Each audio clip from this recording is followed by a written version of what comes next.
السلام عليكم ورحمة الله وبركاته. إن الحمد لله نحمده ونستعينه ونستغفره ونعوذ بالله من شرور أنفسنا ومن سيئات أعمالنا. من يهده الله فلا مضل له ومن يضلل فلا هادي له، وأشهد أن لا إله إلا الله وحده لا شريك له، وأشهد أن محمدًا عبده ورسوله. يا أيها الذين آمنوا اتقوا الله حق تقاته ولا تموتن إلا وأنتم مسلمون.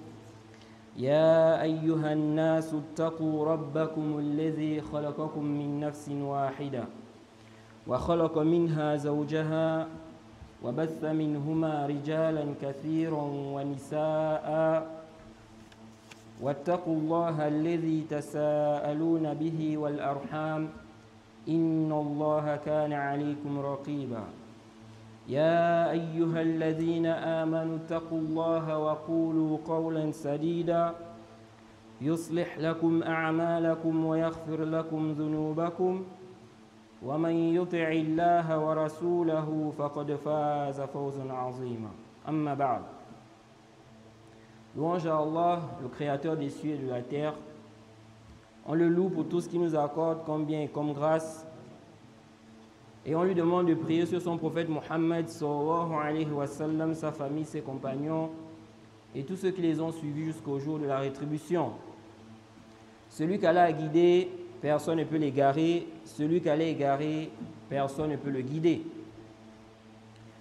Chers frères, chères sœurs, nous sommes toujours dans l'explication du livre du Cheikh l'Islam Ibn Taymiyyah, qu'Allah lui fasse miséricorde. Raf'ul malam anil a'immatil a'lam. Lever le blâme envers les éminents imams.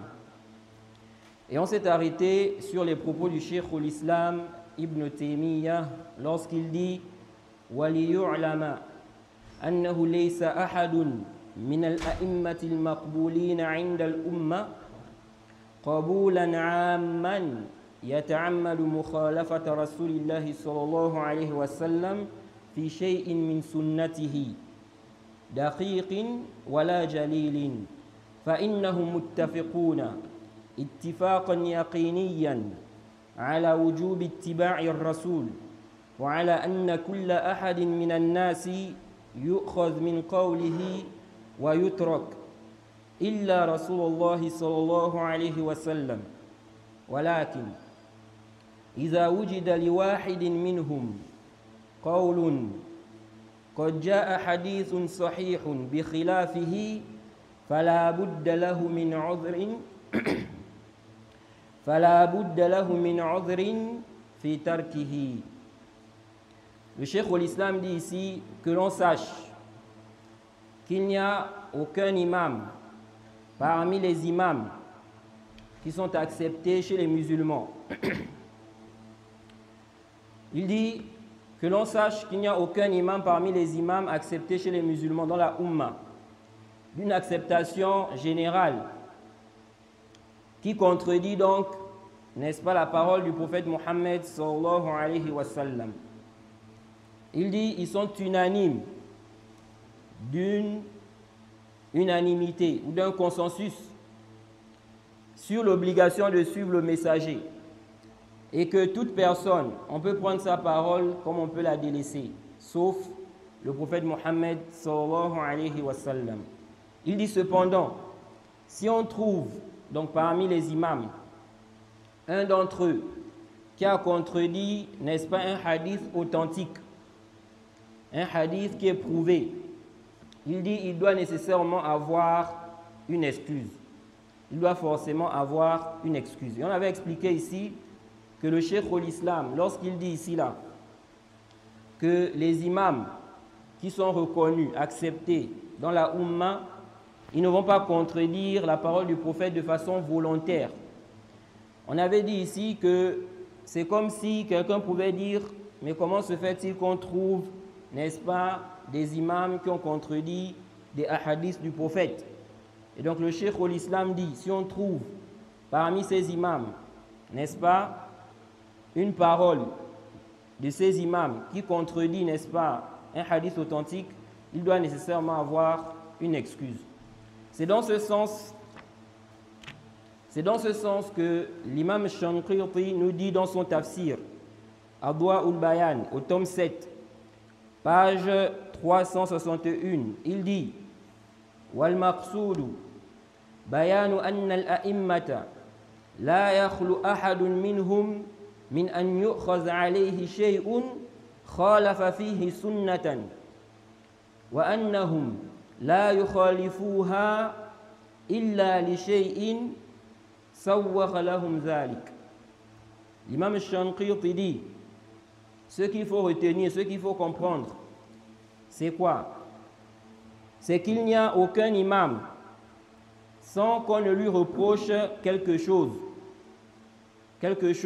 n'est-ce pas, dans laquelle il a contredit une sunna. Donc tout imam, il n'y a pas un imam qu'on va dire quoi? Que tout ce qu'il a dit c'est bon. Il y a forcément des choses qu'on lui reproche. Jaïd, qu'on a vu que ici, là, ce qu'il a dit, là, ça contredit la preuve. Et il dit ici, cependant, ils n'ont point contredit, n'est-ce pas, cela, si ce n'est à cause d'une chose qui leur a permis, n'est-ce pas, de contredire. Jaïd, une chose dont ils ont estimé que c'est ce qu'il faut suivre. Ensuite, il dit, وعند المناقشة الدقيقة قد يظهر أن الحق قد يكون معهم وقد يكون الأمر بخلاف ذلك. Il dit maintenant dans le débat, Jaïd, chaque imam, on peut lui reprocher des choses. Il dit maintenant dans le débat, dans le munaqasha, dans le débat minutieux, il est possible qu'il nous apparaisse que la vérité est avec eux. Comme il est possible que la chose soit contraire. Ça veut dire quoi? Il veut dire ici que chaque imam, on va lui reprocher des choses. Il y a des choses qu'on va lui reprocher. On va dire, bon, l'imam là, ce qu'il a dit ici, là, ça contredit le hadith. Ou bien, n'est-ce pas, on voit que ce qu'il a dit là, ça contredit, n'est-ce pas, un texte. L'imam Shanqiti dit, maintenant, dans le débat minutieux, quand on va maintenant étudier la question, dans les détails, il se peut que la vérité soit avec lui. Donc parfois on peut dire à quelqu'un, non, on lui reproche des choses, ou bien on reproche telle chose. Mais quand on fait le bahth, on se rend compte que c'est lui qui avait raison. Donc ceux qui ont reproché là, ce sont eux qui avaient tort. C'est ce que l'imam Shanqiti veut dire ici.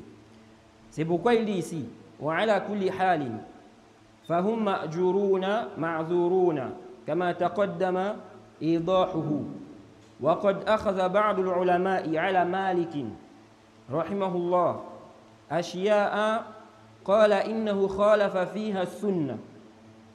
Il dit, dans tous les cas, ces imams-là sont récompensés et ils sont excusés pour leurs erreurs. Il dit, comme nous l'avons clarifié précédemment. Il dit, certains gens de science ont reproché, n'est-ce pas, des choses à l'imam Malik. L'imam Malik, ce savant reconnu de la sunna, certains gens de science lui ont reproché des choses dans lesquelles ils ont mentionné qu'il a contredit la sunna. Jaïd. Il dit ici, قال أبو عمر ابن عبد البر رحمه الله في جامعه. Il dit, Ibn Abdul Barr a dit dans son livre, donc Jami'u Bayan al-Ilm, on avait déjà mentionné ce livre-là, je crois avant-hier. Il a dit dans ce livre-là, وَقَدْ ذَكَرَ يَحْيَى بْنِ السَّلَامِ قال سمعت عبد الله ابن غانم في مجلس إبراهيم ابن الأغلب يحدث عن الليث بن سعد أنه قال أحصيت على مالك ابن أنس 70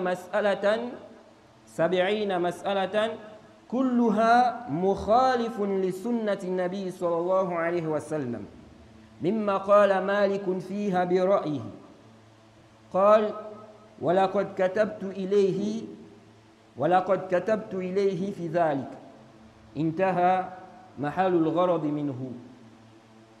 Il dit ici que Ibn Abdul Barr a mentionné avec la chaîne de transmission jusqu'à Layth ibn Sa'd. Layth ibn Sa'd faisait partie, n'est-ce pas, des salafs. Certains ont même dit qu'il avait plus de science que l'imam Malik.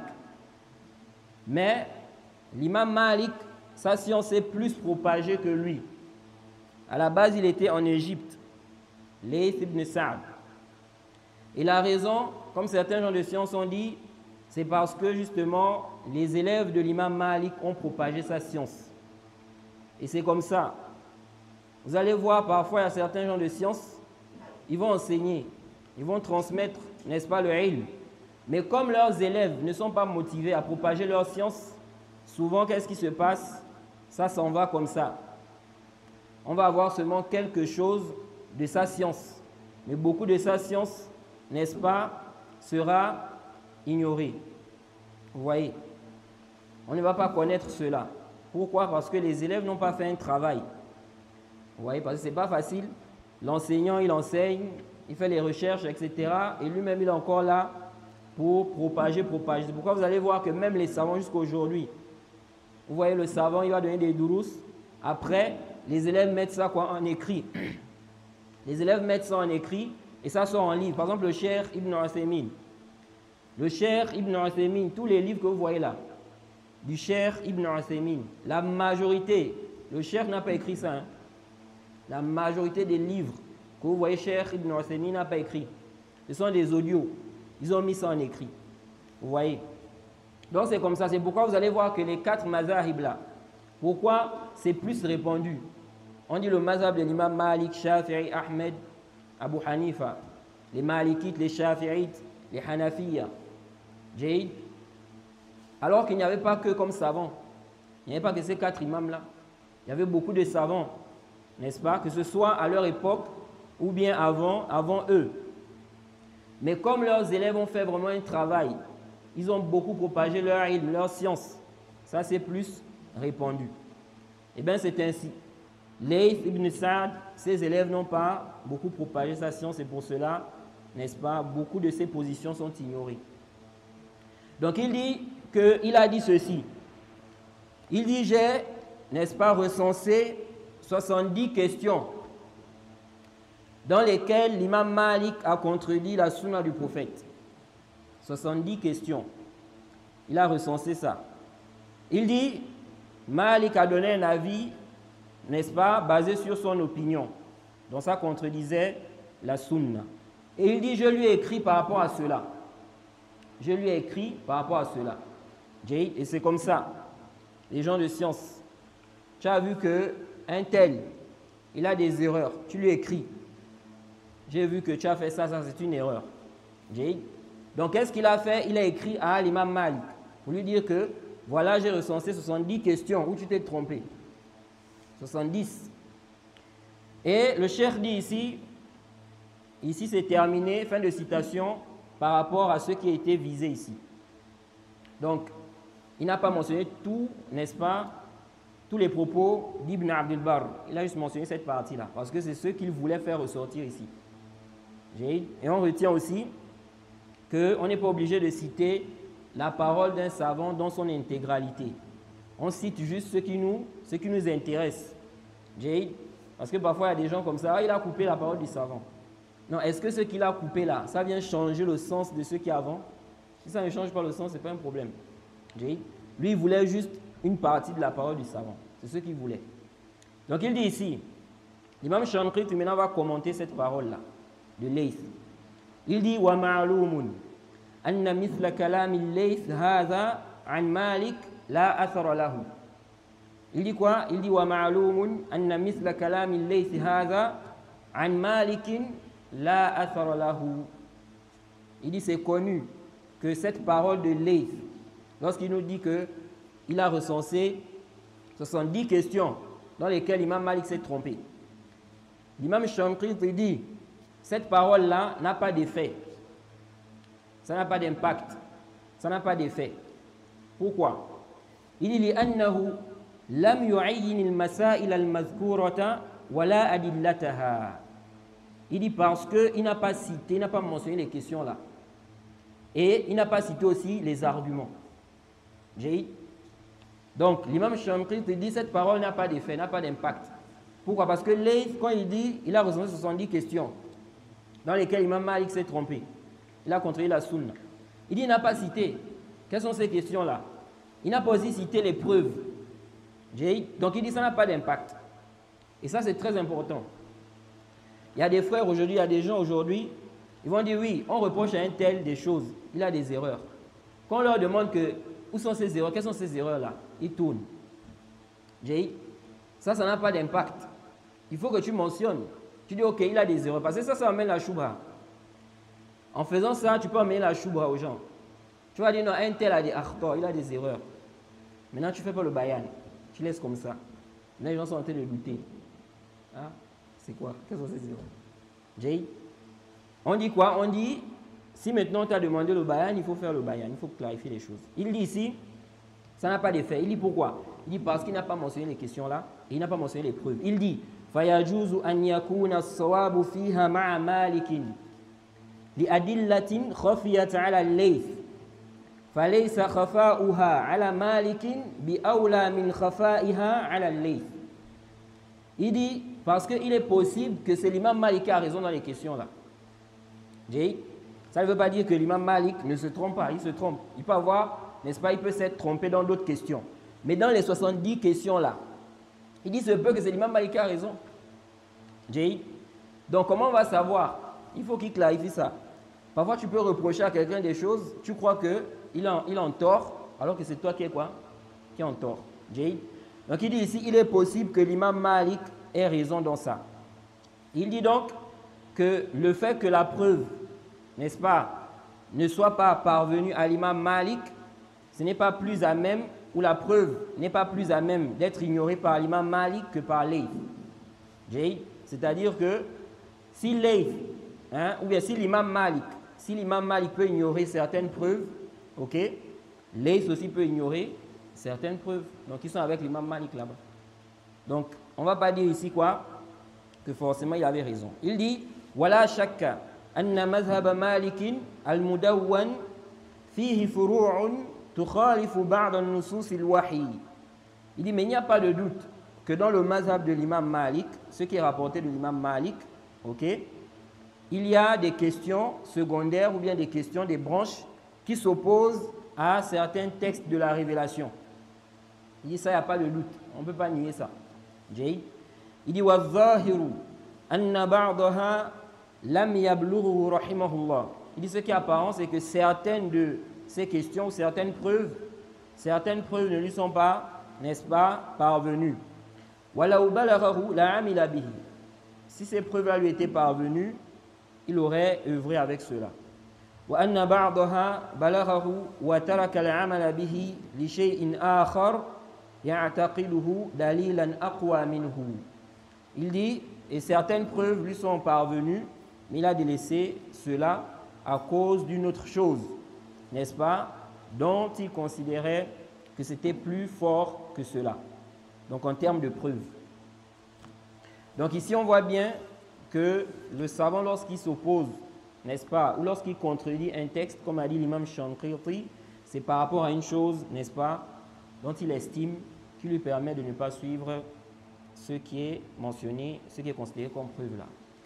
Ensuite, le Cheikh l'Islam dit ici وَجِمَعُ الْأَعْذَارِ ثَلَاثَةُ أَصْنَافٍ.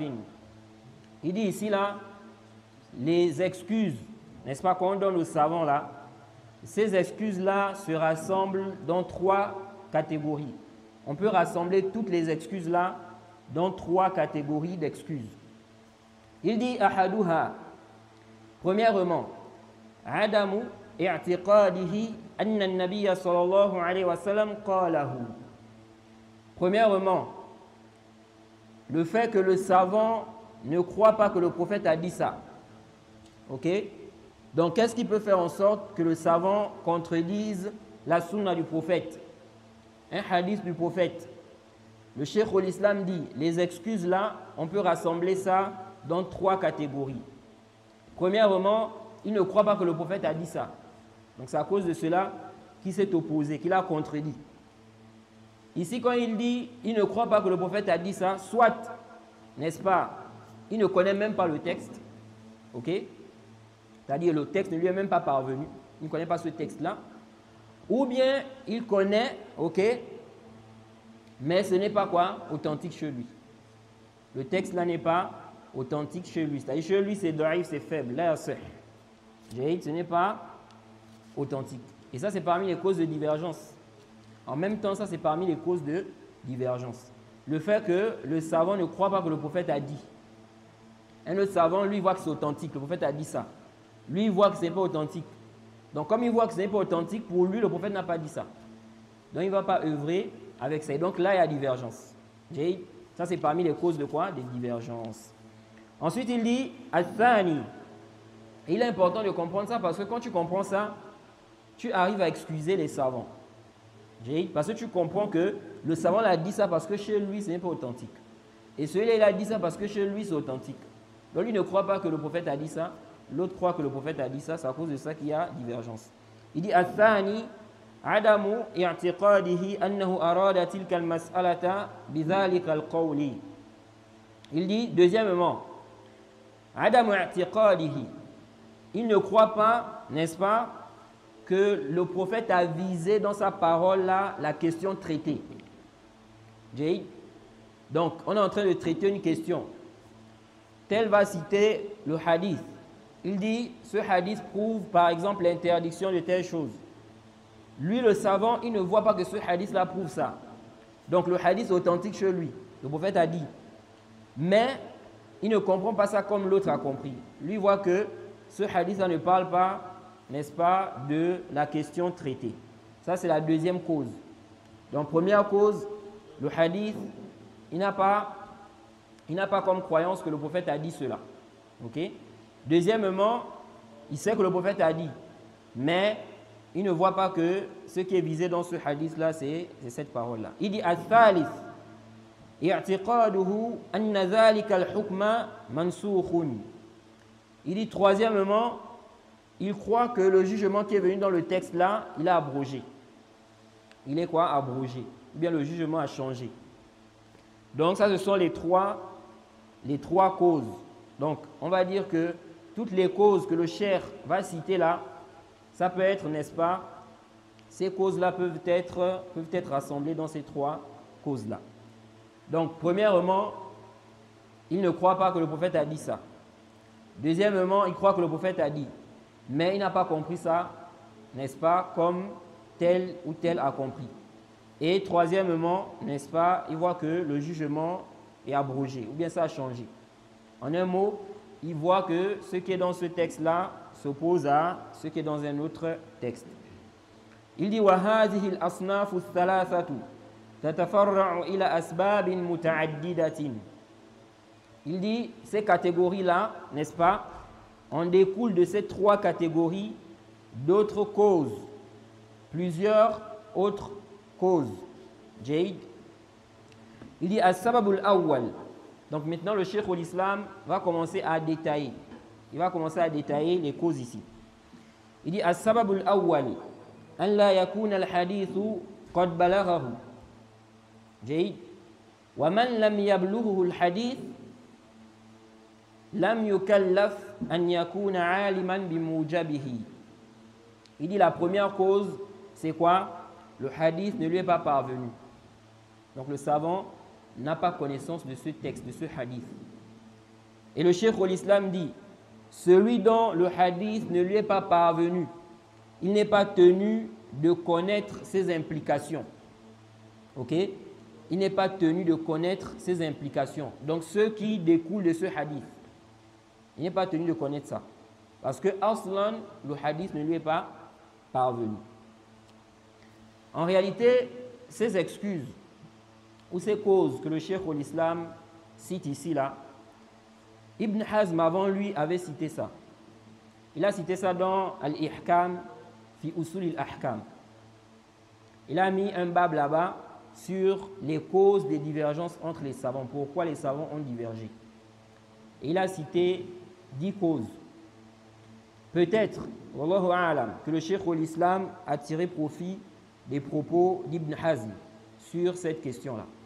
Même si c'est vrai qu'il y a des différences au niveau de quoi? Des expressions.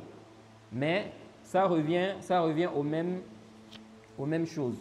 Donc il dit ici là que celui donc qui ne connaît pas, donc le hadith ne lui est pas parvenu, il n'est pas tenu de connaître ses implications. Parmi les exemples qu'on peut citer, n'est-ce pas, de l'imam qui n'a pas reçu le hadith ne lui est pas parvenu. On peut citer, n'est-ce pas, l'histoire de l'imam Malik, que certainement beaucoup d'entre vous, n'est-ce pas, connaissent. Ça a été rapporté par Al-Bayhaqi dans les Sunan, le Athar numéro 361. Et c'est un Athar authentique, rapporté également par Ibn Abi Hatim dans son livre Al-Jarh wa Ta'adil. D'après Ahmed ibn Abdirrahman ibn Wahb, قال سمعت عمي يقول سمعت مالكا يسأل عن تخليل أصابع الرجلين في الوضوء فقال ليس ذلك على الناس.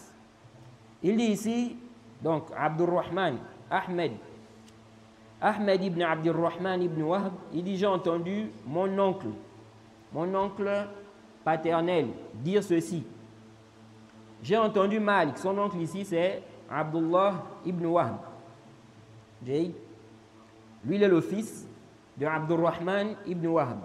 Donc Abdullah est le frère de Abdurrahman ibn Wahb. Et Ahmed est le fils de Abdurrahman. Donc Abdullah c'est son oncle. Il dit donc, il a dit, Abdullah ibn Wahb, il dit j'ai entendu Malik. Malik a été questionné au sujet du fait de frotter entre les doigts des orteils quand on fait les ablutions. Donc on a posé la question à l'imam Malik. Est-ce que c'est recommandé lorsque tu fais les ablutions de frotter entre les orteils? Il a dit les gens n'ont pas à faire cela. فقال فتركته حتى خف الناس.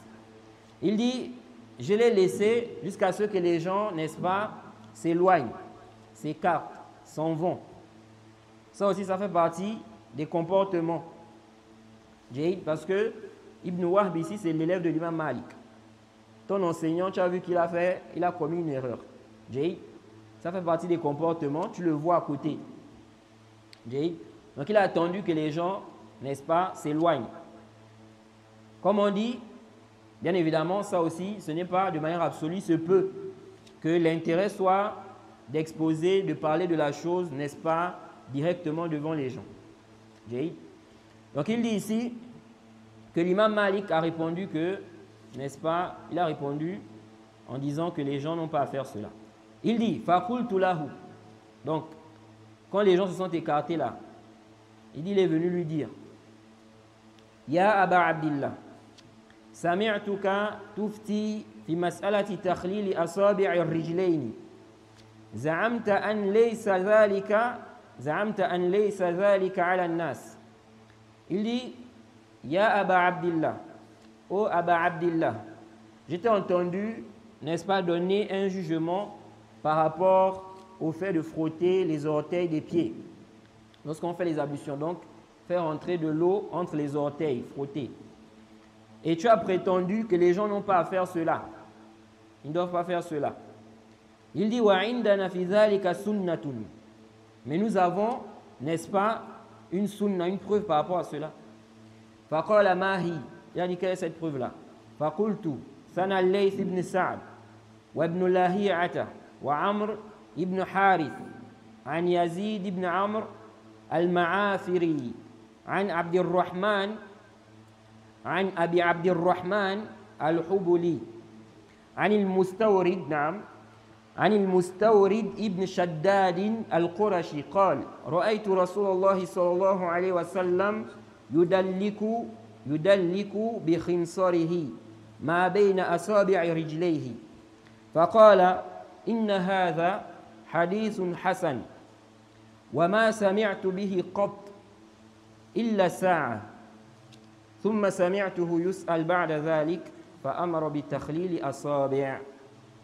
Donc il dit ici qu'il a dit donc à l'imam Malik que nous on a une sunna par rapport à ça. Il a dit quelle est cette sunna là. Il a donc cité la chaîne de transmission jusqu'au prophète. Où on dit quoi? On a vu le prophète Mohammed sallallahu alayhi wa sallam frotter entre les orteils des pieds avec le khinsar. Le khinsar, c'est quoi? C'est l'auriculaire. C'est ça, non? Ce doigt-là. Donc, il frottait avec ça. Donc, ça fait partie de la sunna lorsque tu fais les ablutions, de frotter entre les orteils avec quoi? Avec l'auriculaire, là. Faire passer l'eau. Et donc, il dit ici, l'imam Malik, en écoutant ça, en écoutant la chaîne de transmission, il a dit ce hadith est Hassan. Il est bon. Donc, c'est authentique.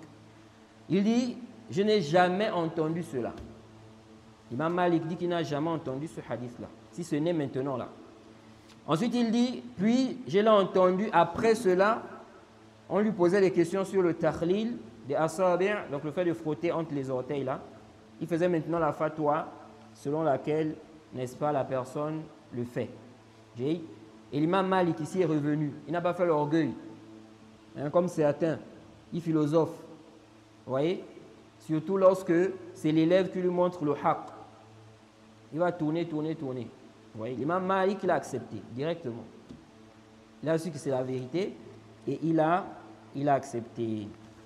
Ça, c'est parmi les exemples qui nous montrent que le savant peut ignorer un texte. Donc ceux-là, aujourd'hui, là, qui nient ça, surtout ceux qui sont fanatiques dans les questions des mazahib, là. Hein? Beaucoup, là, quand il y a des questions de divergence, lorsque on apporte ce genre, n'est-ce pas, d'hypothèse, que peut-être que l'imam n'était pas au courant de ce hadith. Ils disent non, comment vous pouvez dire ça? Ils voient même ça comme un corne. C'est comme si tu étais en train de dénigrer le savant, là, quand tu dis ça. Vous voyez? Ça, c'est le jahl. Ça, c'est quoi? C'est l'ignorance ou bien la passion. Donc ici, on voit clairement que l'imam Malik a ignoré quoi? A ignoré un hadith.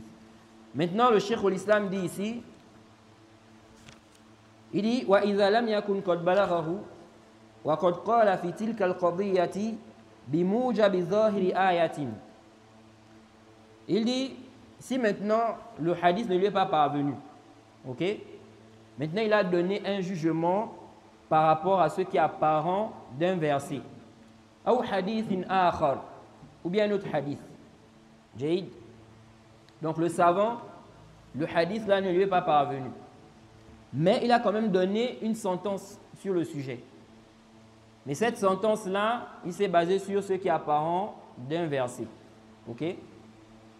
On peut citer comme exemple, n'est-ce pas, la question de l'interdiction de la consommation de la viande de l'âne domestique. C'est venu dans le Sahih Muslim que le prophète Mohammed sallallahu alayhi wa sallam a interdit la consommation de l'âne domestique, pas l'âne sauvage. L'âne sauvage, c'est halal. On peut manger ça. Comment on l'appelle en français? L'âne sauvage? Le zèbre. Le zèbre, c'est halal. Il n'y a aucun dalil qui interdit de consommer le zèbre. Donc on immole ça et on mange ça. De même aussi le cheval. Le cheval aussi on peut manger. Donc ici là, le prophète dans le Sahih Muslim a interdit la consommation de l'âne domestique. Taïd. C'est rapporté dans le Sahih al-Bukhari. Le hadith numéro 5529 d'après Sofiane. قال عمرو قلت لجابر ابن زيد يزعمون أن رسول الله صلى الله عليه وسلم نهى عن حمر الأهلية. Il dit que Amr a dit, j'ai dit à Zayd, à Jabir ibn Zayd, j'ai dit à Jabir ibn Zayd. Jabir ibn Zayd, c'est un tabi'i. Donc Amr ibn Dinar a dit à Jabir ibn Zayd, ils prétendent que le messager d'Allah a interdit la consommation d'ânes domestiques. فقال قد كان يقول ذاك الحكم ابن عمرو. الغفاري عندنا بالبصرة ولكن أبى ذاك البحر ابن عباس وقرأ قل لا أجد فيما أوحي إلي محرما إلى آخره. Donc ici là, Amr ici dit, j'ai dit à Jabir ibn Zayd, les gens prétendent que le prophète a interdit la consommation d'ânes domestiques. Il dit, j'ai dit, et Hakam ibn Amr disait ça, c'est parmi, il fait partie des compagnons du prophète. Al-Hakam ibn Amr disait ça, donc il disait que c'est interdit. Donc chez nous là-bas à Basra. Cependant, Ibn Abbas a refusé cela. Ibn Abbas a refusé cela. Il dit, il a lu le verset, donc le verset 145 de la sourate 6, où Allah a dit, قُلْ لَا أَجِدُ فِي مَا أُوحِيَ إِلَيَّ مُحَرَّمًا عَلَى طَاعِمٍ يَطْعَمُهُ إِلَّا أَنْ يَكُونَ مَيْتَةً أَوْ دَمًا مَسْفُوحًا أَوْ لَحْمَ خِنْزِيرٍ فَإِنَّهُ رِجْسٌ. Donc il dit ici que Ibn Abbas se basait sur le verset 145 de la sourate 6, où Allah a dit, La ajidu fima uhiya ilayya muharraman ala ta'imin yat'amuhu. Dit, je n'ai trouvé dans ce qu'on m'a révélé d'interdit aux mangeurs d'en manger, si ce n'est la meita. J'ai meita, donc la bête morte, ou bien le sang qu'on a fait couler. Le sang qu'on a fait couler. Ce n'est pas permis. C'est pourquoi on dit qu'il n'est pas autorisé de consommer le sang. Le asl, ce n'est pas autorisé. Il y a des gens qui boivent le sang parfois.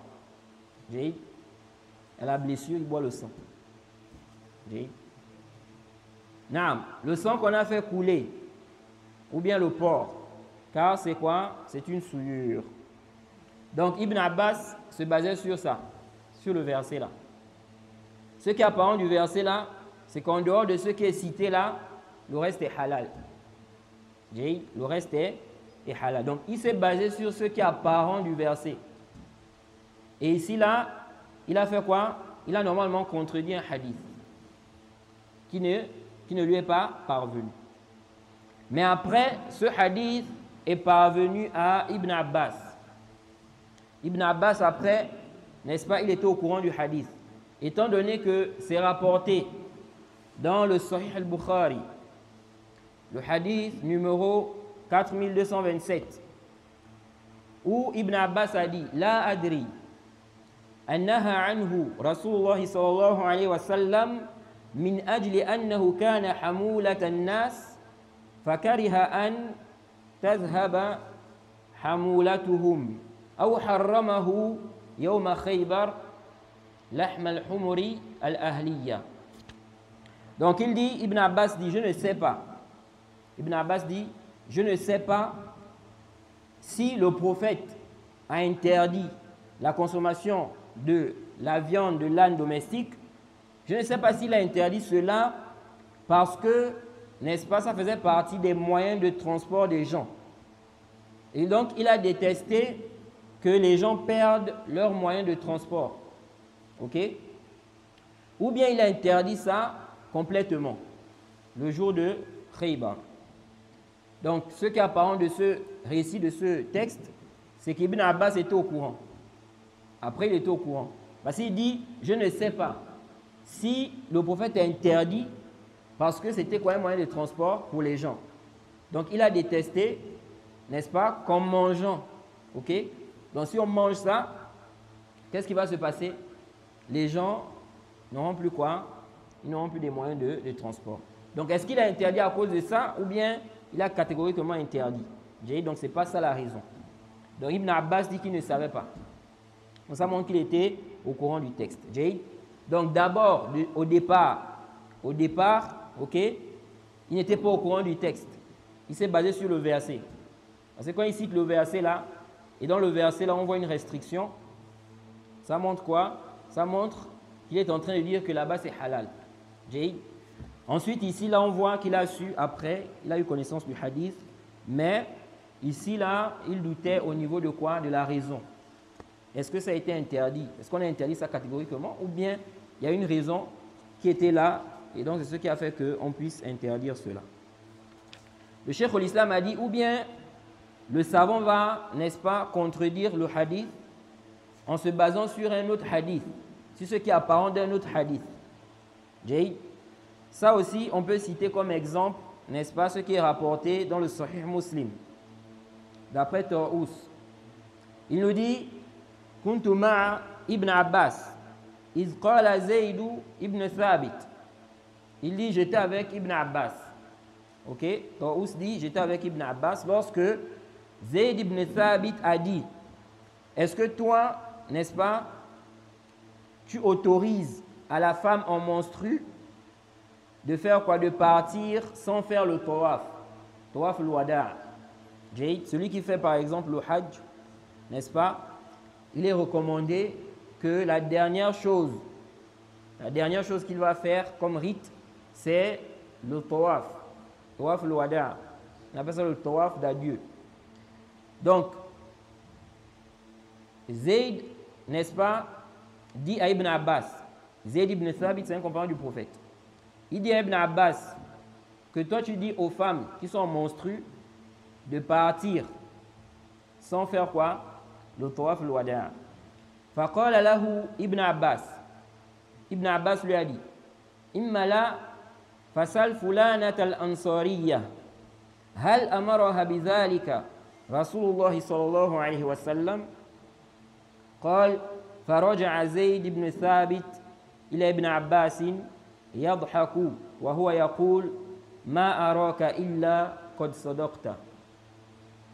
Il dit, donc Ibn Abbas lui a dit, si tu ne prends pas ma parole, Zayd, si tu ne prends pas ma parole, parce que Zayd lui a dit quoi? Il lui a dit, donc toi, tu dis aux femmes qui sont menstrues de partir, donc sans faire le tawaf là. Et lui, il a dit, si tu ne prends pas ma parole, laisse, va poser la question à un tel. Ok? Donc parmi les femmes. Et qu'est-ce qui s'est passé? Tu lui poses la question, est-ce que le prophète a ordonné cela? Et Zayd est parti, il a posé la question. Ensuite, il est revenu en riant vers Ibn Abbas. Il lui a dit, tu as dit la vérité. Ce que tu as dit, c'était vrai.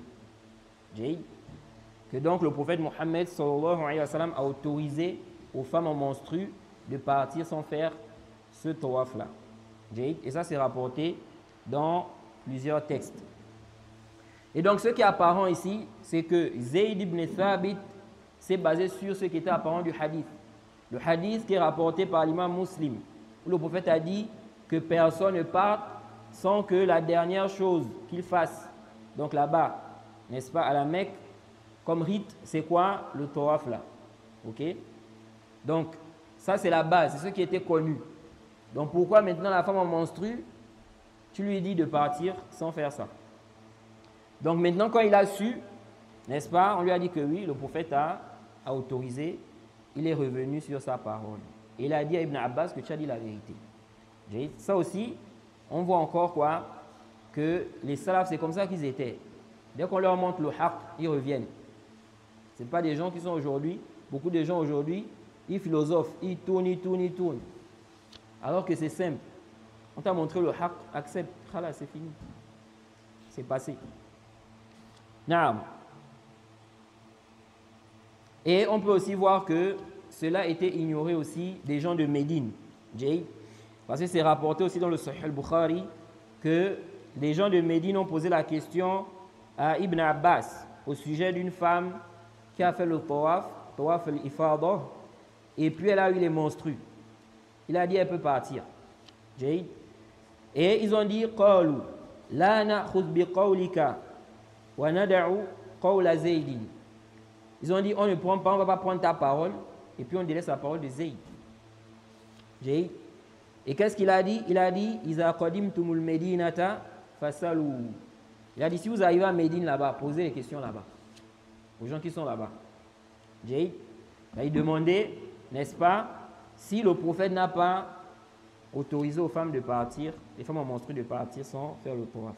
Et ils sont arrivés à Médine, ils ont posé la question, et on leur a quoi? On leur a cité n'est-ce pas, le hadith de Sulaym, où le prophète a autorisé à la femme menstrue de partir sans faire quoi, ce tawaf-là. De même aussi, c'est rapporté dans le Sahih al-Bukhari, le hadith numéro 1761, d'après Tawus, il dit « Sami'tu ibn Umar yaqul, innaha la tanfir. Thumma sami'tuhu yaqul ba'd, inna an-nabiyya sallallahu alayhi wa sallam rakhasa lahunna. » Donc il dit, Tawus dit, j'ai entendu Ibn Umar dire, la femme ne doit pas partir, la femme menstrue. Donc elle doit rester là. Elle va faire le tawaf al-wada'. Il dit, puis, je l'ai entendu dire que le prophète a autorisé qu'elle parte. Tout ça, ça montre quoi? Tout ça, ça montre, n'est-ce pas, que le alim, le savant, peut ignorer des hadiths. Il dit, « Aw bi mujabi qiyasin » Le Cheikh al-Islam dit ici, c'est l'azan, non? Hein? C'est pas l'azan? C'est à quelle heure? 20h pile. Oui. Il dit ici, ou bien quoi? Le qiyas. Donc ici, le savant a contredit le texte, mais il a donné une sentence basée sur quoi? Sur le qiyas. Comme exemple ici, on peut citer, n'est-ce pas, la question du muhrim, celui qui est en état de sacralisation. Il est rapporté de Anas, n'est-ce pas, qu'il voyait que celui qui est en état de sacralisation peut se marier. Alors que le prophète Mohammed sallallahu alayhi wa sallam, il a dit quoi? La yankihul muhrim wa la yunkah. Le muhrim, il ne se marie pas. Ok? Il ne se marie pas. Et pourquoi Anas avait fait cette fatwa-là? Tout simplement parce que le hadith ne lui est pas parvenu. Ça, c'est parmi, n'est-ce pas, les arguments qui justifient cela. En fait, il a fait un qiyas. Il avait fait un qiyas avec le bay', avec la vente. Comme la vente aussi est autorisée, n'est-ce pas, pour celui qui est en état de sacralisation, eh bien le nikah aussi, c'est pareil. Mais comme les savants ont dit, ici c'est un qiyas, l'analogie devant un os. L'analogie devant un texte est caduque. Ça c'est parmi les qawaïd. Hein? Devant un texte, il n'y a pas de qiyas. On dit c'est qiyas ou c'est un qiyas qui est batil. Donc, toute personne qui fait l'analogie, alors qu'on a déjà un texte, le texte, on a déjà interdit la chose, c'est clair. Maintenant, lui, il fait l'analogie pour autoriser, pour dire que c'est permis. Ok? L'analogie là ne tient pas. Même si c'est raisonnable, ça vient contredire quoi? Ça vient contredire le texte qui est déjà clair, où on a interdit cela. Ensuite, le Cheikh al-Islam a dit Aw bi mujabi istishabin. Faqad yuwafiqu dhalika al-hadith taratan wa yukhalifu ukhra. Il dit ici, ou bien le savant va donner le jugement en se basant sur le jugement d'origine. L'istishab, le jugement d'origine. Ça veut dire quoi? On a une chose, à la base, c'est un hukm. C'est un hukm à la base. Maintenant, n'est-ce pas, on va poser la question au savant. Le savant va voir qu'il n'y a pas de texte, par exemple, qui interdit la chose. Donc, il va se baser sur le jugement d'origine. Ok? Il va dire, comme il n'y a pas de texte, n'est-ce pas, interdisant la chose, donc la base, c'est la permission. Ça, on appelle ça l'istishab. Tu restes sur le jugement de base. Ok? Et cette question de l'istishab aussi, il est très important de bien comprendre ça. Parce qu'il y a des gens aussi qui ont mal compris ça. Par exemple, lorsqu'on parle des choses du dunya, les affaires de ce bas monde-là, le commerce, la nourriture, les chaussures, les habits, à la base, dans les affaires de dunya, c'est la permission. Comme Allah a dit, c'est lui qui a créé tout ce qui est sur la terre pour vous. Tout ce qui est sur la terre là, Allah a créé ça pour nous. Donc on peut utiliser, on peut, n'est-ce pas, on peut faire cela. Sauf là où on a un dalil. Sauf là où on a un dalil. Donc l'istishab ici, c'est quoi? Le jugement d'origine ici, c'est la permission dans les choses de dunya. C'est ça l'istishab. Donc si maintenant on est en train de débattre sur quelque chose, est-ce que c'est autorisé ou ce n'est pas autorisé? Et on voit que ce n'est pas une adoration, cette chose-là. Ok? Ici, là, l'istishab, c'est quoi? C'est la permission. Le jugement d'origine, c'est la permission. Ok? Le jugement d'origine, c'est la permission. Mais beaucoup de gens ont mal compris ce principe-là. Qu'est-ce qu'ils font maintenant? Ils vont faire des choses sans demander, sans poser la question, sans chercher le hukm. En disant quoi? Le asl, c'est quoi? La permission. Donc, quelqu'un veut faire une transaction. Directement, il se lance dans ça. Jade. Et quand quelqu'un vient lui parler, il dit la base, c'est la permission. Ok? Le asl dans les affaires de dunya, c'est la permission. Là, ce n'est pas comme ça. Tu dois d'abord faire le bahth. Tu dois d'abord chercher, tu dois d'abord demander. Est-ce que ce que je veux faire là, c'est halal? Ok? Avant de faire. Après avoir fait le bahth, maintenant tu n'as pas trouvé de preuves, là tu vas te baser sur ça. Ok? Mais que tu partes directement faire la chose, tu dis non, la base c'est la permission là. Parce qu'Allah a dit quoi? Dans la sourate 17, verset 36. Il a dit Wala taqfu ma laysa laka bihi ilm.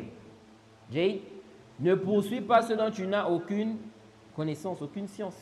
Inna sam'a wal basar wal fu'ada kullu ulaika kana anhu mas'oula. Jade. Donc la base c'est quoi? Tu ne sais pas est-ce que c'est halal, est-ce que c'est pas halal. Tu ne sais pas, tu ne connais pas le hukm. Tu n'as pas le droit de faire ça. Tu dois d'abord demander, chercher à savoir pour connaître le hukm. Jade. Et j'avais détaillé cette question, je crois, dans les 3 fondements. Dans les 3 fondements, j'avais parlé de cette question en détail. J'avais mentionné les propos, je crois, d'Ibn al-Qayyim ou bien du Cheikh al-Islam Ibn Taymiyyah, ou les deux, où ils ont expliqué ce point-là. Que beaucoup de gens, n'est-ce pas, comprennent mal cette base-là. Là, je parle de la première explication des 3 fondements, pas la deuxième. Et je donne un exemple par rapport à ce sujet-là. Le prophète Mohammed sallallahu alayhi wa sallam, dans un hadith qui est rapporté par l'imam Nasa'i à Abu Daoud, le prophète a interdit, d'après Amr ibn Shu'aib, an abihi, an jaddihi, il dit que le prophète Mohammed sallallahu alayhi wa sallam a dit La yahillu salafun wa bay'un. La yahillu salafun wa bay'un.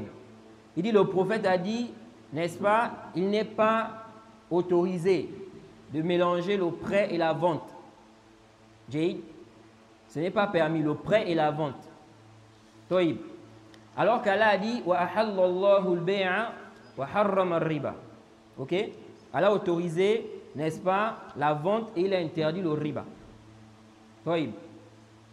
Quel est le jugement de quelqu'un qui va dire à un autre? Il y a beaucoup de gens qui font ça. Beaucoup de gens font ça. Il dit à quelqu'un d'autre, je vais te faire le prêt. Toïb. Quelqu'un vient le voir et lui dit, j'ai besoin d'un prêt. Il dit, je vais te faire le prêt. Il n'y a pas de problème. Mais à condition que tu me vendes, par exemple, telle chose. Jade, à condition que tu me vendes telle chose-là que tu as, que j'aime bien et dont j'ai besoin. Ou bien, la personne va dire, je te vends telle chose, mais à condition que tu me fasses un prêt, n'est-ce pas, par rapport à telle ou telle chose que j'ai envie de faire. Donc, je te vends ça. Mais à condition que tu me fasses le prêt. Par exemple, quelqu'un maintenant, il va acheter quelque chose. Ok? Maintenant, il va vendre une chose pour avoir les sous.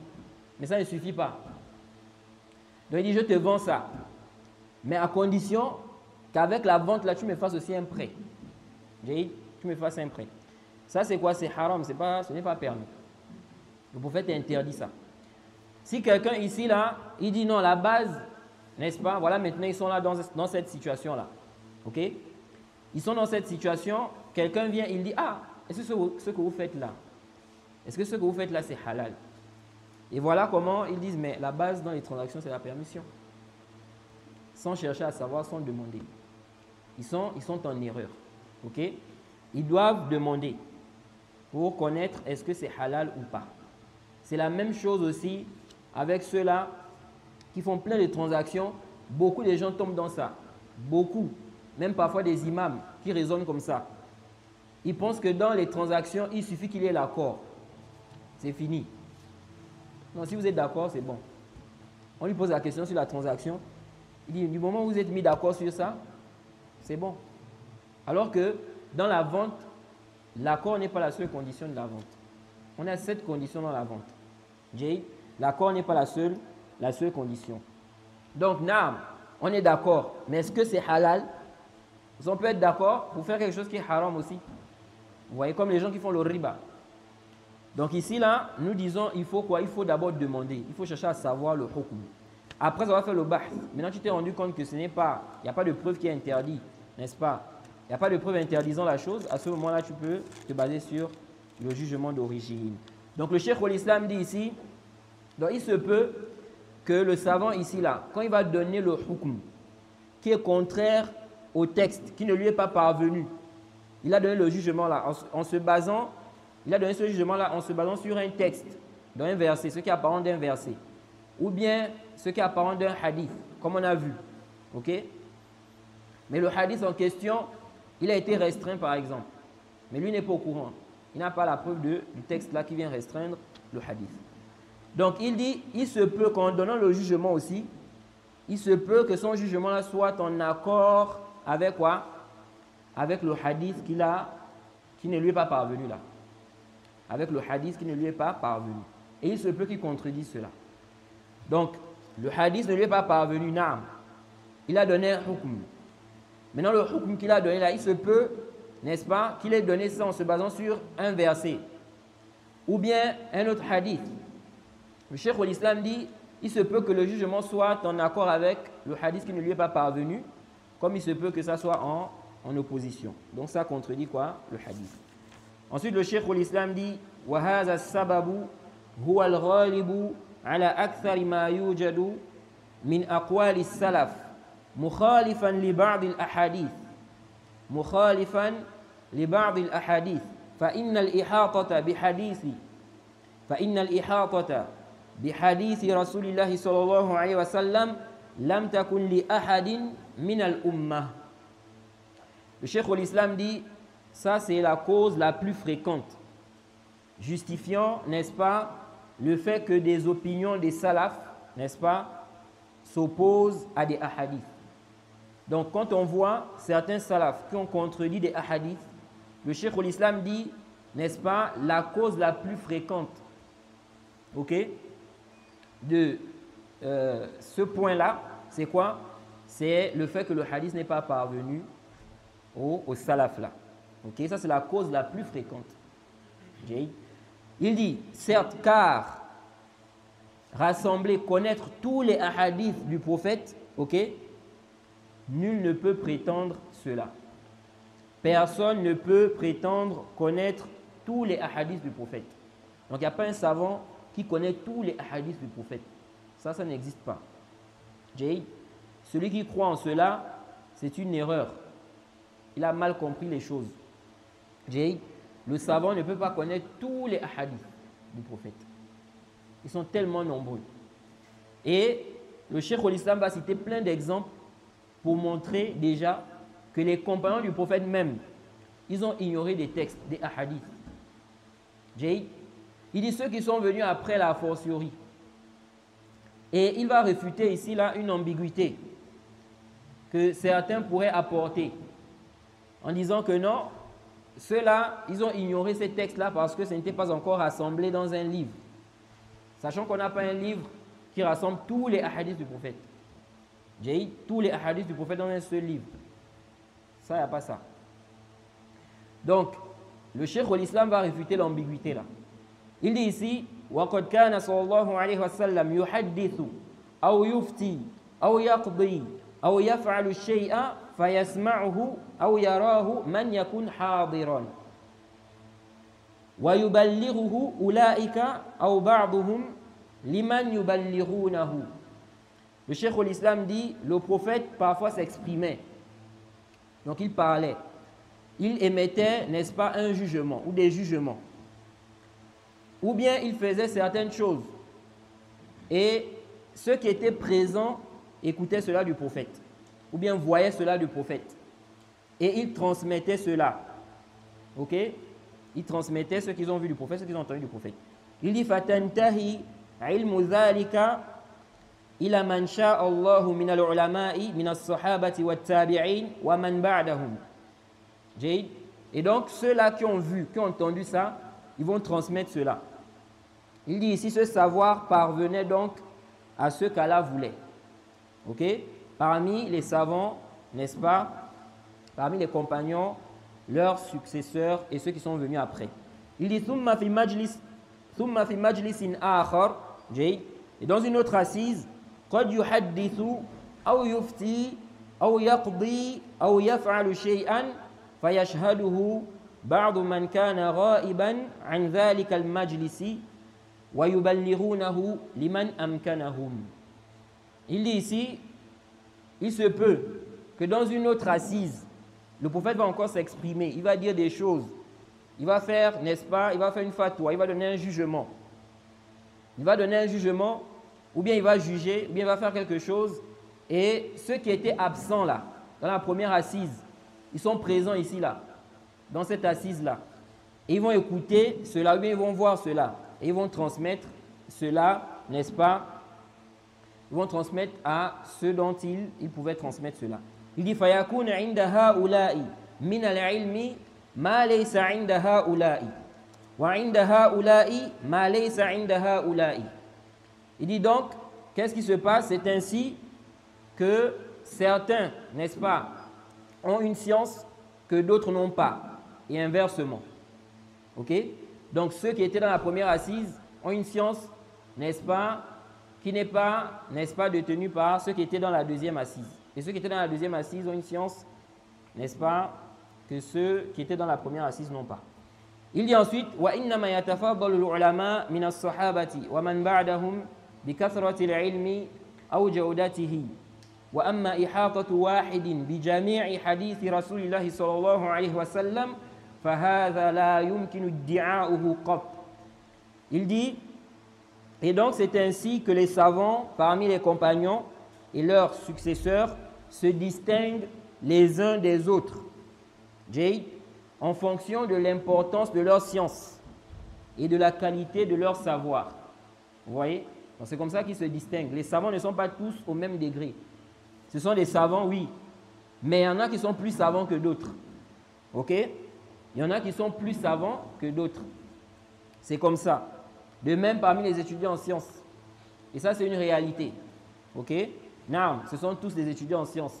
Mais il y a des étudiants qui sont plus savants, on va dire plus connaisseurs que d'autres. Ok? Il y a des étudiants qui sont plus connaisseurs que d'autres. Même parmi les awam aussi, c'est la même chose. Au commun des musulmans. Il y en a qui ont plus de sciences que d'autres, c'est comme ça. Et parmi les choses qui montrent que certains compagnons, n'est-ce pas, pouvaient ne pas entendre des hadiths du prophète. Et donc, ils n'avaient pas reçu ces hadiths-là. C'est ce qui est rapporté par l'imam al-Bukhari et l'imam Muslim. L'imam Muslim rapporte cela dans son Sahih, le hadith numéro, ou le athar numéro 2492. C'est l'heure? Ah.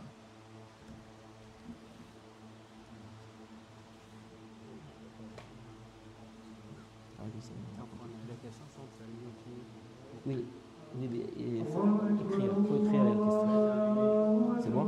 Oui, c'est mieux. Hein? Il y avait deux questions par rapport au sujet qui est traité. Oui, ça dit, vous écrivez les questions et puis je vais les répondre dessus.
Non. par rapport aux questions, ceux qui ont des préoccupations, des questions, vous pouvez les écrire. Vous écrivez vos questions, Inch'Allah, on va y répondre, bi'iznillahi ta'ala. Naam. Donc ici, le Cheikh l'Islam dit, quant au fait de prétendre que quelqu'un va rassembler, il va connaître tous les hadiths du messager d'Allah, il dit, personne ne peut prétendre cela en réalité. Donc ce n'est pas quelque chose que quelqu'un peut dire, qui connaît tous les hadiths du prophète. Il dit وَاعْتُبِرَ ذَلِكَ بِخُلَفَاءِ الرَّاشِدِينَ الَّذِينَ هُمْ أَعْلَمُ الْأُمَّةِ بِأُمُورِ رسول الله صلى الله عليه وسلم وسنته وأحواله خصوصا الصديق الذي لم يكن يفارقه حضرا ولا سفرا بل كان يكون معه في غالب الأوقات حتى إنه يثمر عنده بالليل في أمور المسلمين وكذلك عمر ibn al-Khattab. Jayd. Le Cheikh l'Islam ici dit, et donc considère cela, donc la première cause qu'on a citée, le hadith n'est pas parvenu aux savants. Ok? C'est pourquoi il a donné un jugement contraire par exemple. Il dit, prend en exemple ici les khulafa ar-rashidin. Il dit ceux qui sont les a'lam, les plus connaisseurs de la umma, des affaires du messager d'Allah et de ses sunan et de ses situations. Il dit surtout as-siddiq, celui qui, n'est-ce pas, qui ne se séparait pas du prophète Mohammed sallallahu alayhi wa sallam, que ce soit, n'est-ce pas, en voyage ou bien lorsqu'il était résident. Il dit il était avec lui dans la majorité des moments. Ok? Il dit au point où il veillait avec le prophète. Il restait avec le prophète pour discuter la nuit. Concernant les affaires des musulmans. De même aussi, Omar ibn al-Khattab. Alors ici, là, il dit ici, le Cheikh l'Islam dit que ici, tu dois prendre comme exemple les khulafa ar-rashidin. Tu vas voir que ceux-là même qui sont les plus connaisseurs, ils ont ignoré certains textes, ok, du messager. Et le Cheikh l'Islam ici donne un exemple. Il dit en commençant par Abu Bakr, qui était, n'est-ce pas, généralement avec le prophète. Ok? La majorité des moments, il était avec le prophète. Et il dit parfois, il veillait même avec le prophète. Parfois, il veillait avec le prophète. À la base, il n'est pas quoi? Ce n'est pas interdit de veiller s'il y a quoi? S'il y a un intérêt. Ok? C'est vrai que le prophète Mohammed sallallahu alayhi wa sallam s'est rapporté dans le Sahih que le prophète Mohammed sallallahu alayhi wa sallam kana yakrahu an-nawma qabla al-isha wal haditha ba'daha, que le prophète Mohammed sallallahu alayhi wa sallam détestait dormir avant la prière de Isha. Et puis, il détestait discuter, parler après Isha. Ok? Non, c'est vrai. Mais s'il y a un intérêt à rester après Isha pour parler, ou bien, n'est-ce pas, régler une affaire, il n'y a pas de mal. C'est pourquoi An-Nawawi, il dit quoi? Il dit dans son explication du Sahih Muslim, au tome 5, à la page 147, il dit وَاتَّفَقَ الْعُلَمَاءُ عَلَى كَرَاهَةِ الْحَدِيثِ بَعْدَهَا إِلَّا مَا كَانَ فِي خَيْرٍ. Il dit les savants sont unanimes qu'il est déconseillé de discuter après la prière de Isha.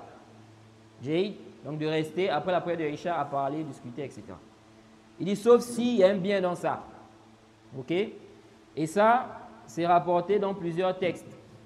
Par exemple, c'est rapporté dans les Sunan Tirmizi. D'après Omar, il dit Kana Rasulullah sallallahu alayhi wa sallam, Kana Rasulullah sallallahu alayhi wa sallam yasmuru ma'a Abi Bakrin. Jayd, fi al-amri min umuri al-muslimin. Wa ana ma'ahuma. Omar dit que le prophète Mohammed sallallahu alayhi wa sallam restait après Isha à discuter, à parler avec Abu Bakr dans les affaires qui concernaient les affaires des musulmans. Il veillait. C'est vrai que certains gens de science ont dit, ici là ce n'est pas sourire, que c'était après Isha. Ils ont dit non, ça pouvait être avant Isha. Mais le Zahir, ce n'est pas ça. Et c'est rapporté aussi dans les Sunan Abi Daoud, authentifié par le Cheikh Al-Albani. De même, le récit qu'on a cité tout à l'heure là, le récit qu'on a cité tout à l'heure est authentifié par le Cheikh Al-Albani. D'après Abdullah ibn Amr, dans les Sunan Abi Daoud, il dit yuhaddithuna kana an-nabiy sallallahu alayhi wa sallam. Kana an-nabiy sallallahu alayhi wa sallam yuhaddithuna an bani Israël hatta yusbiha. Il dit que le prophète Mohammed sallallahu alayhi wa sallam, n'est-ce pas, leur parlait des enfants d'Israël jusqu'à l'heure de Subh. Ok? Jusqu'à Subh. Jusqu'à l'heure de la prière de Subh. Et il dit quoi? Ma yaqumu illa ila uzmi salat. Il ne se levait que pour accomplir la prière de Fajr. Donc ça montre ici, il n'y a pas de mal à veiller s'il y a un intérêt. Ok? Donc le prophète leur expliquait, il parlait des histoires des enfants d'Israël, ce qu'ils ont eu avec leurs prophètes, etc. Jusqu'à Subh. Jusqu'à Subh. Ça montre qu'il n'y a pas de mal s'il y a un intérêt à cela. Ok? Comme le ilm, la science, ou quelqu'un qui est en train de réviser. Ok? Il n'y a pas de mal. Et il y a aussi une sagesse dans le fait qu'il est déconseillé de veiller, de rester après la prière de Aïcha, discuter, s'il n'y a pas un intérêt. Ok? Parmi les sagesses, c'est quoi?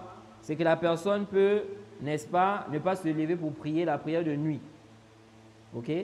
Parce qu'elle a trop veillé, elle est fatiguée. Vous voyez? De même aussi, ça peut faire en sorte que la personne rate la prière de Subh.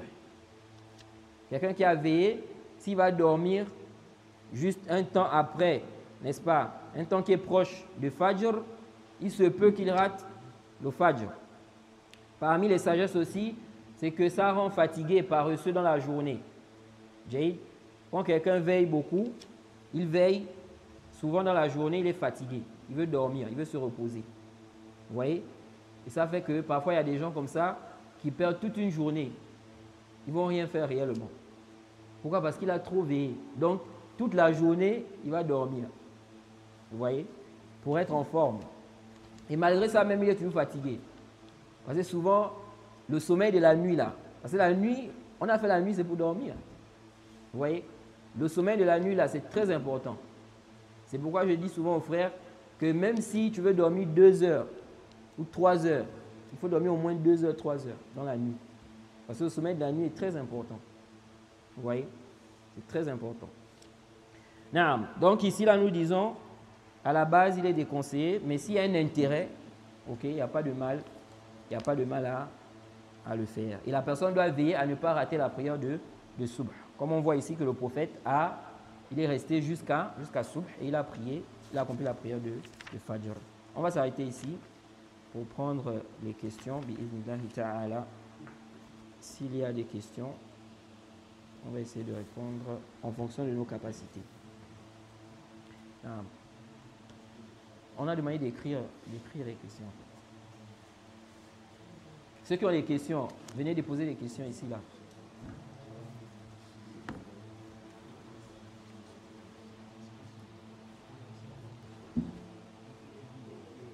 Ah, mais on a averti avant, non? Si, j'ai averti, oui. J'ai demandé d'écrire.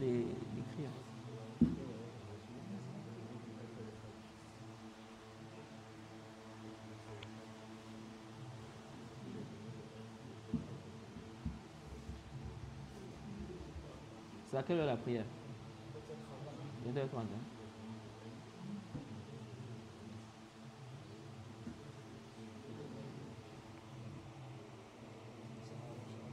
Ouais, ça. Hein? Il y a deux questions.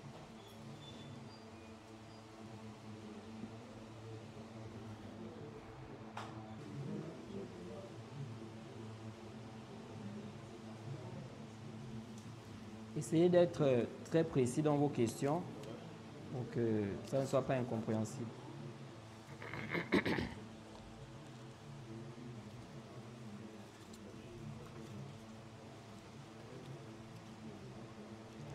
Quelqu'un pose la question ici.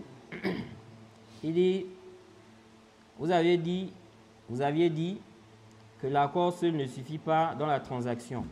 Quelles sont les autres conditions de la transaction? La personne veut dire la vente. Non, je disais que les conditions de la vente sont au nombre de 7. Ok? L'accord, c'est l'une des conditions. Mais ce n'est pas la seule condition. Donc, donc la personne demande quelles sont les autres conditions. Les autres conditions, nous avons quoi? Nous avons al-milk. Premièrement, al-milk. Al-milk, c'est-à-dire il faut être propriétaire de la chose. Il faut être quoi? Propriétaire de la chose. Car le prophète Mohammed sallallahu alayhi wa sallam, le prophète a interdit de vendre ce que la personne ne possède pas. Jade. La tabi' ma laysa indak. Ne vends pas ce que tu ne possèdes pas. Ça, c'est la première condition. Al-milku wa taradi, c'est la deuxième condition. Donc, le fait d'être, n'est-ce pas, en accord, l'agrément. Al-milku wa taradi wal ahliya. Ibahatun wa qudratun jaliya. Wal ilmu bil athmani wal mabi'i. Fahadihi shara'itul buyu'i. Quelles sont les 7 conditions de la vente? Donc, al-milk, deuxièmement, l'agrément, il faut être d'accord. Il faut être aussi apte. Il faut être parmi les gens qui ont le droit de vendre et le droit d'acheter. Par exemple, l'enfant. Un enfant, par exemple, de 2 ans, 3 ans. Il n'a pas le droit de vendre ou d'acheter. Et parmi les sagesses, c'est quoi? C'est qu'il peut être trompé. Ok? Un petit enfant, 2 ans, 3 ans, il ne connaît pas encore grand-chose. Donc, si on lui dit de vendre des choses, il peut être trompé. Quelqu'un peut venir là, il va prendre la chose, il va donner l'argent, alors que ça n'a pas quoi, la valeur de cette chose-là. De même aussi, envoyer l'enfant aller acheter des choses, 1 an, 2 ans, non. C'est vrai qu'il y a certains gens de science qui ont dit, si c'est des choses dérisoires, on peut. Des petites choses, peut-être comme les bonbons, des petites choses comme ça. Mais tu ne vas pas envoyer un enfant de 3 ans aller acheter un truc qui coûte 1,5 million. Tu ne peux pas envoyer. On peut arracher ça à l'enfant. Vous voyez? Donc, on dit qu'il faut être apte. Donc, il faut être quoi? Apte. Et parmi donc les chouroutes, c'est celui qui est pubère. Celui qui est pubère et qui a la raison. Maintenant, celui qui n'est pas pubère, ok, s'il a le discernement, c'est autorisé avec l'autorisation de son tuteur. Celui qui n'est pas pubère. Quant à l'enfant, un petit enfant, ici là on dit quoi? On dit il ne faut pas l'envoyer, il ne faut pas, n'est-ce pas, lui demander de vendre. Donc il faut la ahliya. De même aussi le fou. Le fou, tu ne vends pas au fou. Un fou qui vient, il vient acheter quelque chose, soi-disant. Tu ne vends pas. Ok? Et comme on a dit, la sagesse, c'est quoi? C'est que ce genre de personnes-là, ils peuvent être trompés. On peut leur voler de l'argent. Donc l'islam préserve, n'est-ce pas, les biens. Et donc on a interdit cela de se lancer dans ces transactions-là. Donc on a dit quoi? Premièrement quoi? Al-milk, naam. At-taradi, le fait d'être d'accord. On a parlé de ça. Il faut être d'accord. C'est pas, n'est-ce pas, tu vends, n'est-ce pas, tu prends la chose de la personne n'est pas d'accord. Ok? Comme ceux qui vendent aussi contre leur gré. Il y a beaucoup de gens qui tombent dans ça. Ils vendent, mais en fait, il n'est pas d'accord. Parce que le client il a insisté. On dit non. On dit si tu vois des indices qui montrent qu'il ne veut pas, il faut le laisser. Il faut faire quoi? Il faut le laisser. Donc, at-taradi wal ahliya, ibahatun. Il faut que la chose soit halal. La chose doit être halal. Donc, oui, on est d'accord. Tu es apte à vendre. Il y a l'accord ici. Ça appartient à la personne. Mais il faut que ça soit halal aussi. Donc, si la transaction n'est pas halal, ou bien la chose là n'est pas halal, tu n'as pas le droit. Et toute chose qui est haram, toute chose qui est haram, tu n'as pas le droit de vendre ça. Parce que le prophète Mohammed sallallahu alayhi wa sallam a dit Inna Allah iza harrama shay'an harrama thamanahu. Si Allah interdit une chose, il interdit son prix. Il interdit le bénéfice que tu vas avoir dans ça. Donc si la chose est haram, comme par exemple l'alcool ou bien les statues, tu n'as pas le droit de vendre ça. Les gens qui vendent les statues là, c'est haram. Donc tout ce qui est haram, le porc, tout ça là, tu n'as pas le droit de vendre cela. Ibahatun wa qudratun jaliyya. Il faut la capacité. Ok? La capacité de vendre ça. La capacité d'avoir la chose. Quelqu'un maintenant, il veut vendre son cheval, mais le cheval s'est enfui. Il ne sait pas où le cheval est parti. Maintenant, il vend, il fait déjà le contrat. Non, c'est mon cheval, il n'y a pas de problème. On dit, ce n'est pas permis. Il faut d'abord récupérer le cheval là. Parce qu'on ne sait pas si tu vas récupérer ça. Il se peut que le cheval là soit mort. Ou que tu ne le retrouves plus. Donc, il faut quoi? Il faut la coudre. Il faut quoi? Il faut la coudre. Ensuite, on a cité quoi? Al-milk, taradi wal-ahliya, ibahatun wa qudratun jaliya, wal-ilmu bil-athmani wal-mabi'i. Wal-ilmu bil-athmani wal-mabi'i. Il faut connaître le prix. Le prix. Tu dois connaître le prix de la chose là. C'est combien? Donc, je ne peux pas te dire, je te vends telle chose. Je te vends par exemple mon téléphone qui est à la maison. Tu as vu le téléphone là? Oui. Tu connais mon téléphone là? Oui. Moi, je te vends ça. Tu es d'accord? Oui, je suis d'accord. On se sépare. On est à conclure. C'est combien? On n'a pas conclu sur le prix. Ce n'est pas permis. On doit s'arranger sur le prix. Et parmi les sagesses, c'est pour éviter les problèmes. Parce que maintenant, quand moi j'arrive, on se retrouve maintenant. Ok, je veux maintenant acheter. Je veux maintenant prendre la chose. Tu me donnes un prix qui dépasse ce qui est dans mes poches. Ça commence à amener des problèmes. Tu vois, on a déjà conclu. C'est comme ça que certains taximans font. Quand j'étais en Arabie Saoudite, il y a certains taximans qui faisaient ça. Tu montes dans la voiture, tu te demandes c'est combien. Et le prix ici, ce n'est pas seulement dans ce que tu vends. Même dans les services, le fait de vendre des services, dans la location. Donc, quand tu prends un taxi, en réalité, tu loues les services du chauffeur là. Donc, maintenant, il va aller te déposer. Il y avait certains, on leur demande, c'est combien? Donc, dépose-moi à tel endroit. Il dit, il n'y a pas de problème. C'est combien? Il te dit, allons, on va parler devant. Il n'y a pas de problème. Il monte, non, il n'y a pas de problème. Tu fais comme si tu es son ami. Non, il n'y a pas de problème devant là, on va parler. Vous voyez, et quand tu arrives devant là-bas, il te donne un prix, n'est-ce pas, qui est trop élevé. Vous voyez, parce qu'il te met maintenant dans une situation où, qu'est-ce que tu vas faire? Est-ce que tu vas dire ici que tu ne donnes pas? Et si tu dis que tu ne donnes pas, il te dit, te laisse avec Allah. Il dit, ok, je te laisse avec Allah. Donc toi-même, tu vas réfléchir là, tu vas dire, ah, il m'a déposé ici. Vous voyez, ça, c'est pas bien. C'est pourquoi moi, je dis souvent ça aux frères. Tu ne dois pas bouger tant qu'il ne t'a pas donné le prix. Il ne doit pas te dire, non, on va voir ça devant. Non, tu dois me dire le prix, c'est combien maintenant là? On s'arrange. Tu as appelé quelqu'un, il vient faire la peinture chez toi. Il demande, tu demandes à la personne, c'est combien? Il te dit, on va voir après. Il n'y a pas de problème, laisse, on va parler après. Ce n'est pas permis.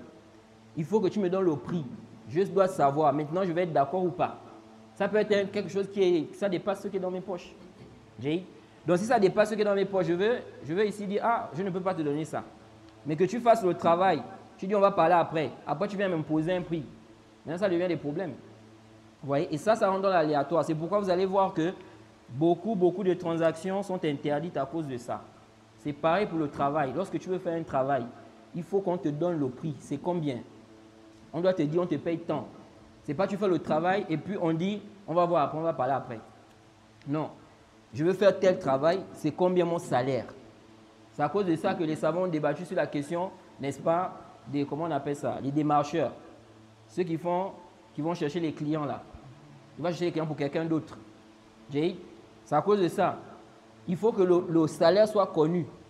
Ok, je travaille pour toi, je vais te chercher des clients. J'ai combien? Mon salaire c'est combien?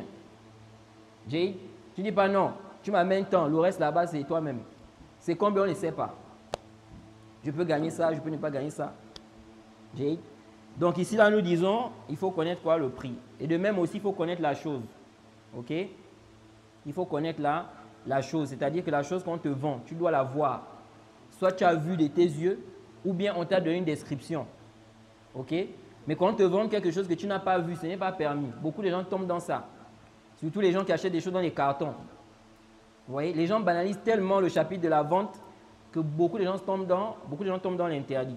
Et quand on vient parler de ces questions-là, des gens sont étonnés. Vous voyez? Parce que les gens négligent. Tu vas acheter quelque chose, c'est dans le carton. Tu ne sais pas comment c'est.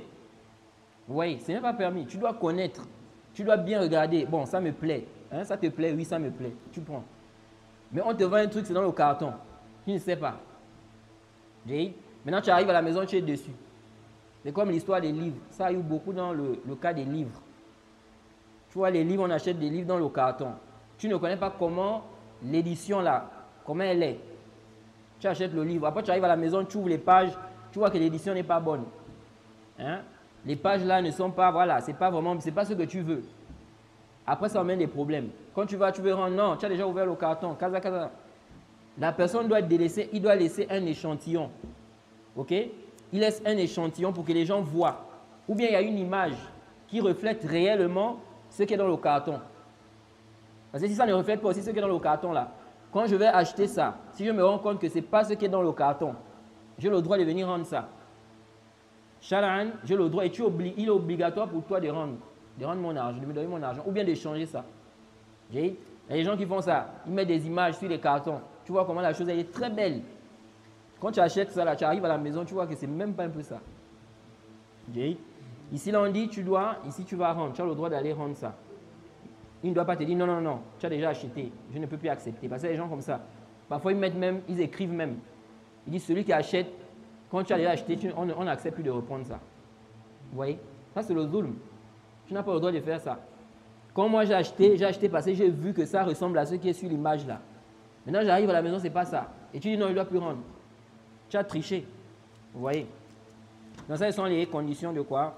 De la vente de façon résumée. Non. Il y a beaucoup de questions. Je pense qu'on ne pourra pas. Non. On ne pourra pas répondre à toutes les questions. Inch'Allah, après l'après, on va voir si on peut répondre à quelques questions. Inch'Allah. Wa subhanakallahumma bihamdik. Wa ashhadu an la ilaha illa anta astaghfiruka wa atubu ilayk.